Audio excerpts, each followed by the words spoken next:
Cinderella 2, Dreams Come True. Well, that rhymed.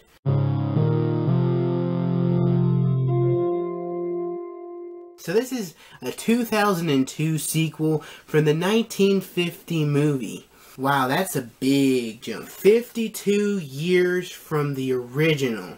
So my theory is that this movie stood many decades in the making, and we're expecting something great, right?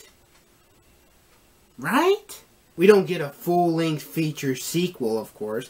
Instead, we get a sequel that is divided into 3 segments. And most of them are just 10 to 15 minutes. It's almost like TV episode rejects. However, it never got a show. So yeah, like I said, it's 3 segments, plus the small scenes that open up each segment. So pretty much the first opening is just Jock and Gus running through the hallways trying to get to the fairy godmother's room, who is telling the story of Cinderella. They arrive late because she's already in the happily ever after zone, and to make it up, let's make our own stories. Which brings us to those 3 segments. The first segment is just titled Aim to Please. Cinderella and Prince Charming are back from their honeymoon, so the king decides to go out of town with the prince for some apparent reason. So the king leaves Cinderella in charge of the royal banquet that is in like, I don't know, 2 days, I think.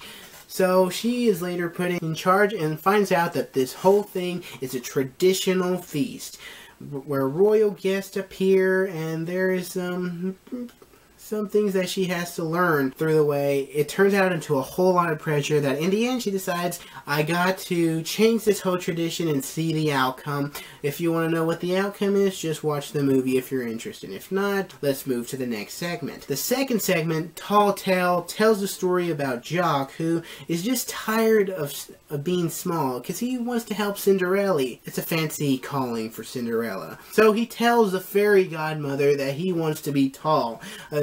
Just in being tall, he gets turned into human. With this wish, he finds out it's not what he wanted. He missed being himself. He can't keep away from Pom Pom, which I have to mention is the royalty cat. Kind of like with Lucifer in the first movie, which I didn't mention in the first movie, my bad. Speaking of Lucifer, this brings us to segment 3, An Uncommon Romance. This segment is pretty much divided into 2 plots. The first one is Anastasia is just trying to find her true love, and she finds it with the baker. So Lady Tremaine forbids him seeing him because he's just a commoner. Cinderella overhears and decides to hook them up. After so many crazy stumbles and some forced drama, they finally get together. They go to the ball.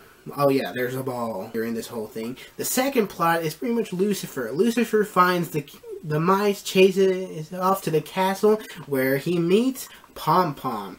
So the mice strike a deal where they say that he will help him woo the kitty. In return, he will never chase them again. And this leads to a montage between those 2 plots where they try to pertify the lovers, people in love, which is Lucifer and Anastasia. Cinderella with Anastasia, the mice with Lucifer. And this leads to some crazy outcomes. Like I already said the first plot, and now it's time for the second one. Lucifer does woo the kitty, but apparently Pom Pom wants to chase the mice, so what does Lucifer do?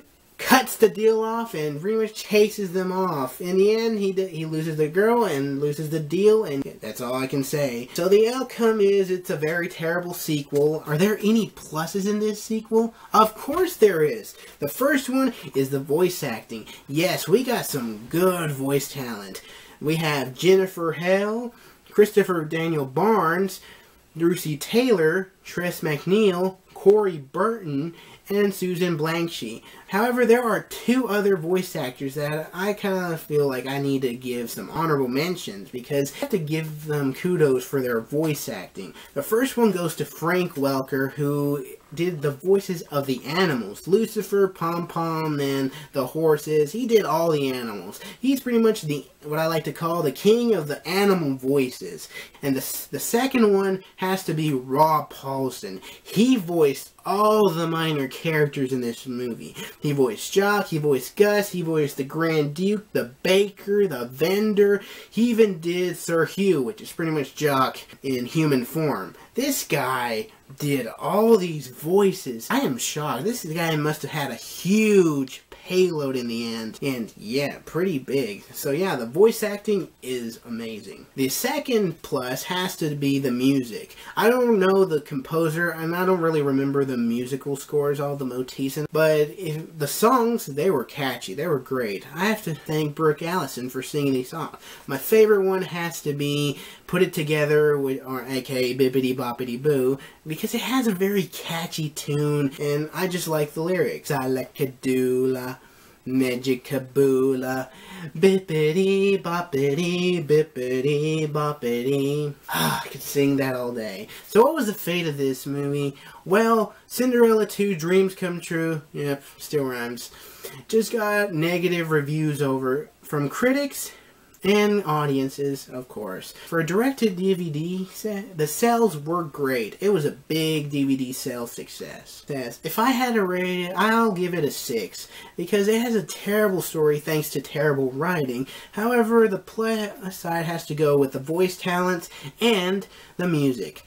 Very, very well done. If I have to recommend it to anybody, it has to be to either children or people who like princess movies or segmented movies, if for sure. But if you don't like any of that, you can totally skip it. On the other side, if there's any movie that I do recommend you that is Cinderella, has to be. So tune in next time and I will talk about it. And as always, thanks for watching. Bye-bye.